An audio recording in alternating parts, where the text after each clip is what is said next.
কি রে, হঠাৎ একসাথে এতগুলো ইনভাইট, দেখি তো কি বলে। এই তো রিমন আসছে। আমার ইনভাইটে আসছে। দূর, আমার ইনভাইট আসছে। মানে কি কি শুরু করছিস তোরা, কি হয়েছে? আরে রিমন শোন না, আমরা তিনজন চ্যালেঞ্জ নিছি, তুই কাকে বেশি প্রায়োরিটি দেস? তাই তিনজন একসাথে তোকে ইনভাইট দিছি। তুই কার ইনভাইটে আসছিস সত্যি করে বলতো। হোয়াইট মানে ভাই তোরা আসলে পাগল, একসাথে তিনজন ইনভাইট দিছস, এখন আমি কি জানি কার ইনভাইটে আসছে? দূর মামা, তার পরীক্ষা করতে পারলাম না। পরীক্ষা করবে? আচ্ছা দাঁড়া তো মামা, আম্মু কল দিছে, তোরা একটু গ্রুপে থাক। আম্মু কল দিছে বলে তো চলে আসলাম, বাট আজকে আমি একটা পরীক্ষা নেব, দেখি আমার বিপদে কোন বন্ধু এগিয়ে আসে। এই তো রিমন চলে আসছে।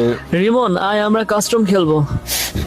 বন্ধু, আম্মু হঠাৎ স্ট্রোক করছে। কি বলিস? মানে হ্যাঁ, এখন ডাক্তার বলছে আর্জেন্ট 1 লাখ টাকা লাগবে, কিন্তু আমার কাছে তো এত টাকা নাই। আরে রিমন, তুই আগে হসপিটালে যা। আরে এত টাকা মামা, আমার তো এক্সাম ফি দেওয়া লাগবে, না হলে তো আমিই দিয়ে দিতাম। আমারও তো মোবাইল কেনা লাগবে, আর অল্প কিছু টাকাতে তো কিছুই হবে না। তোরা চুপ করবি?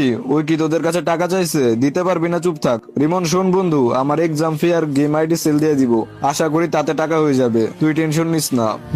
এটাই হলো পরীক্ষা, জীবনে হাজারটা না, বন্ধুর মতো বন্ধু একটা হলে যথেষ্ট। বন্ধু গ্রুপটা দে তো, গেট লস্ট। লাভ ইউ বন্ধু।